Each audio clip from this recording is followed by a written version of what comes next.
Shales is my name. My age is 79 years old.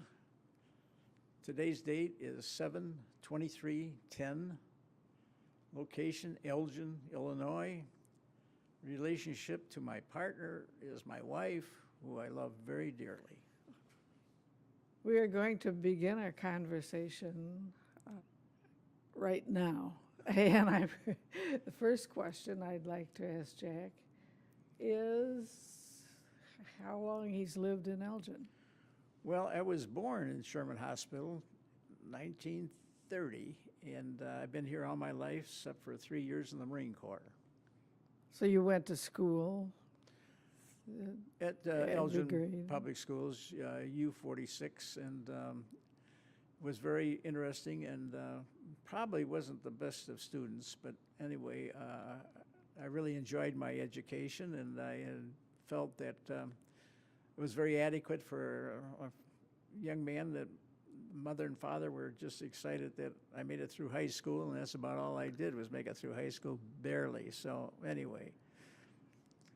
After you made it through high school, I think you went to Elgin Community College. Yeah, I went I didn't go right away because of the fact that I went to the Marine Corps in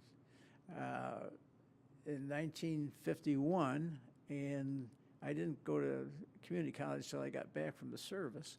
So, but anyway, I went, I joined the Marines, and within 6 months I was in Korea, and everybody told me that's what would happen, but I didn't believe them. But that was a very exciting time of my life. So did you go to war when you were with the Marine Corps? We went into Busan, Korea, and it was quite an experience for me because that's the first time I ever realized that I've been practicing all up and down Camp Pendleton in California for months trying to get in shape, and then all of a sudden we're on this boat going to Korea, and I'll never forget it pulling into Busan saying to myself, oh my gosh, I'm going to have to probably kill people. And I never thought of that before, that I'd have to start lining up the enemy in the sights of my rifle. But very fortunately, I've always said my mother's prayers were answered. They shipped me down to Mason, Korea, which is approximately as far from the front lines and still be in Korea. So I was just with this engineering outfit, and I went up to the front lines about 3 times, and that was enough experience for me for the war. So that was your war experience. When you came back to Elgin, and what led you to do the work that you ended up doing? Well, that's an interesting question because, like you said, I went into Elgin Community College for a semester because I got out and I said, gee, what am I going to do with the rest of my life? So I quickly signed up for the community college at that time, and so those next few months I went into studying and trying to be a student, but after 3 years in the Marine Corps it was very difficult. So then summer comes and I didn't know what I was going to do, and so I went looking for a job, and I ended up at the Illinois Hydraulic Construction Company looking for a labor's job.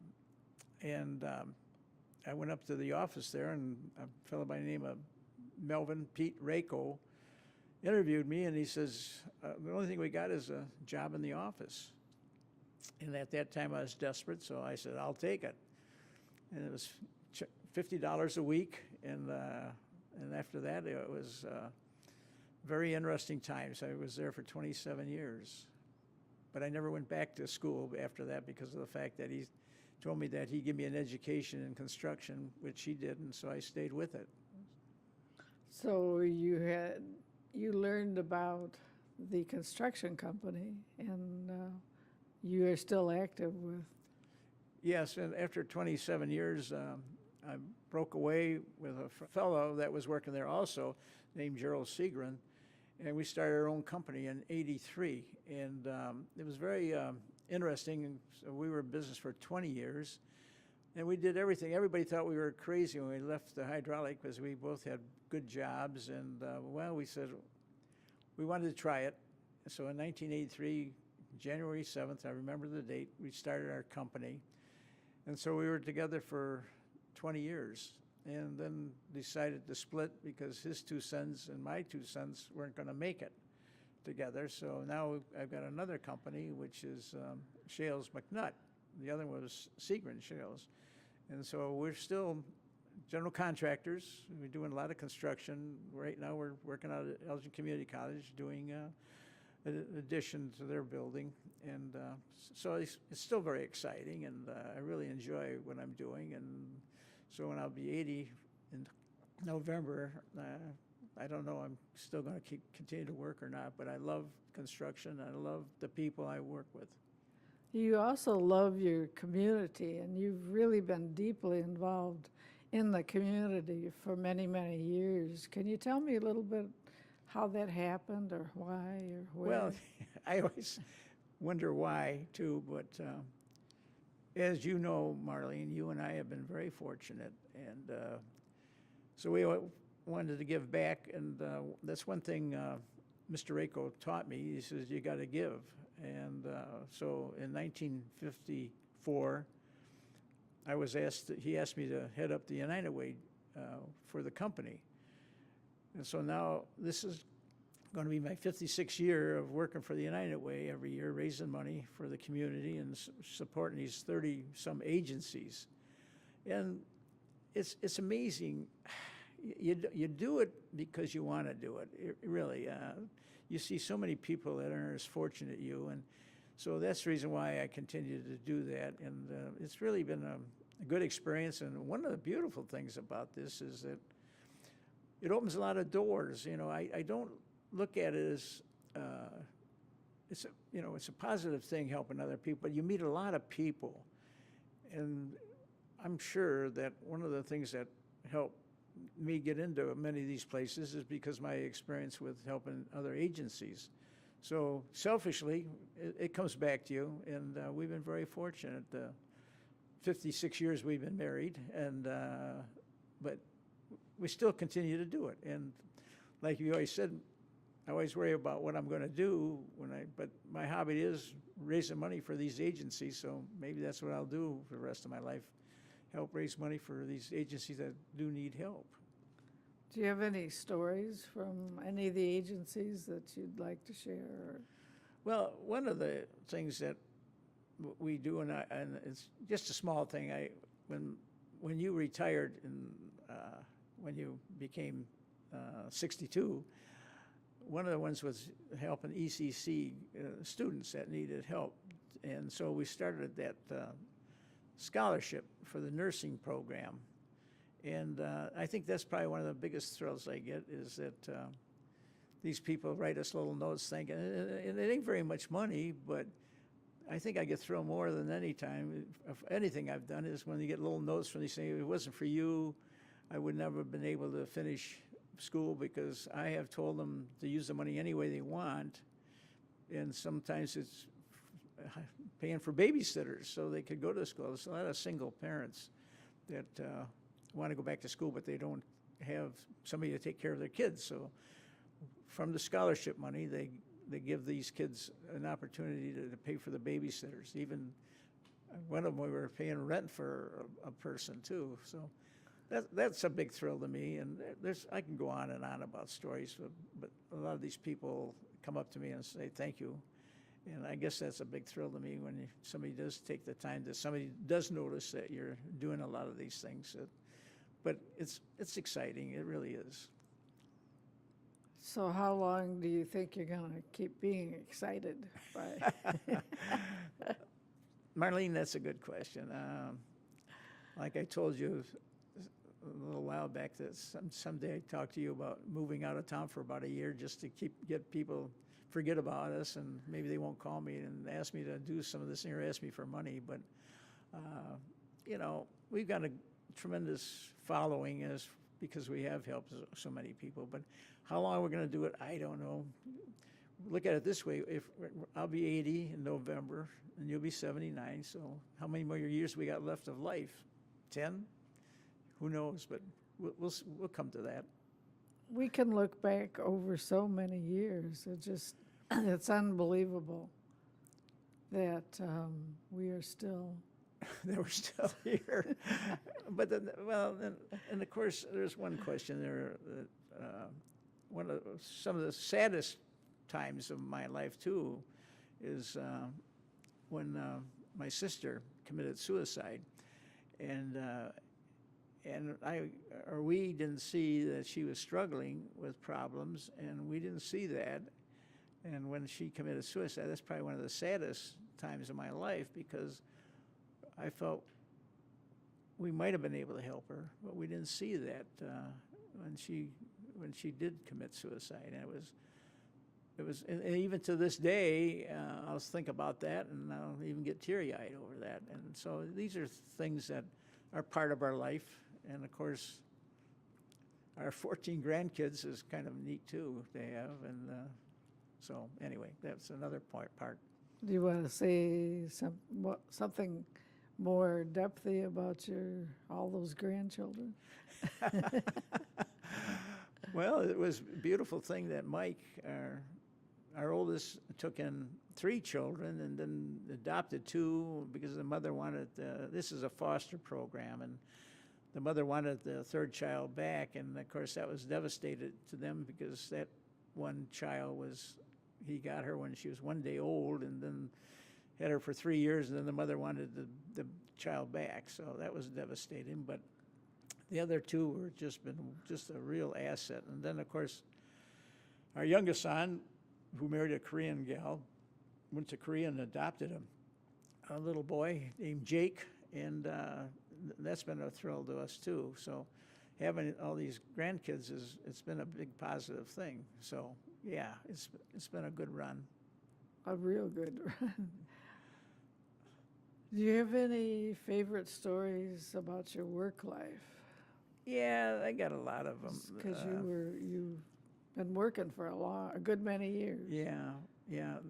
To say some of the men I met, and to this day are good friends, it was always kind of a family affair. We always made our employees feel like we're family, and to this day we get together, we try to have a picnic with our people, and we suffer with them when they have a problem with them, and we try to make it much easier for them when they do have a problem. We try to help them. But many of my experience, for example, when I was going out for United Way, that some of these guys didn't like to give money, and so sometimes they would even chase me with a shovel. But anyway, we had a great time, and of course I always took somebody along with me.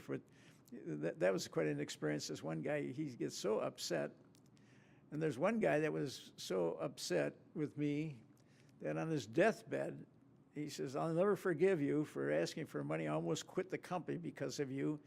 Thank God he got better. I thought, what a guilt trip he put on me that night at the hospital. I thought, holy mackerel. But anyway, he got better. So but there's a lot of stories like that. I'm interested to know how the two of you met. That's a good question. We're actually high school sweethearts, and one of the things that happened, one of our friends had a surprise birthday party, and Marlene was invited, and I wasn't, so she invited me, and that's how we started. And we were the class of 1949, Elgin High School, and from there on, we went together for a few months, and then after that, she went into nurses training, and I went into the Marine Corps, and we didn't see each other for 3 years. Then we got back together in 1954, and we got married, and had 4 children and all these grandkids. So anyway, that's how we met in high school, and it's been a good run. We've had a good time together. We had our ups and downs, but mostly ups. And the beautiful thing about it is that we never had an argument, because she always got her own way. So I thought that was very important to say that. I think we never had an argument because I just don't argue. That's a true statement too. Knowing that we both went to school at the same time, but you had a lot of good friends too in your teenage years. So do you have any great memories of your Well, of teenage? course, the best memory in high school is falling in love with the cutest boy. It was you. It wasn't somebody else. Are you sure? I'm But- wondering. But I did, and we dated, but we didn't go to the prom together. Jack, in those days, they had semesters. What did they call them? Mid-semester. Mid-semester. And I went into the mid-semester, and Jack was in the semester, which means that I was a half a year ahead of him in school. And when it came time for the prom and everything, Jack was I was a half a year behind Yeah, you. right. I'm getting all mixed up. Anyway, by the time it was due for prom, which was around June, Jack had left and bought an old car with a couple of buddies and was touring the United States. Where did you get on that trip, by the way? I'm not supposed to be talking, right? Well, we went all over the country, that's for sure. Anyway, we had a great time. Is there anything you've never told me, but you wanted to tell me now? Well, it's been a wonderful. It's been a good life, right? It's been a good life. What are some of the life lessons that you try to teach your children? Well, the one thing we learned to give back, again, and our two sons are giving back. They're really much involved with, like our one son's involved with the Salvation Army. He's very much involved. And our other son, very much involved with the Boys and Girls Club.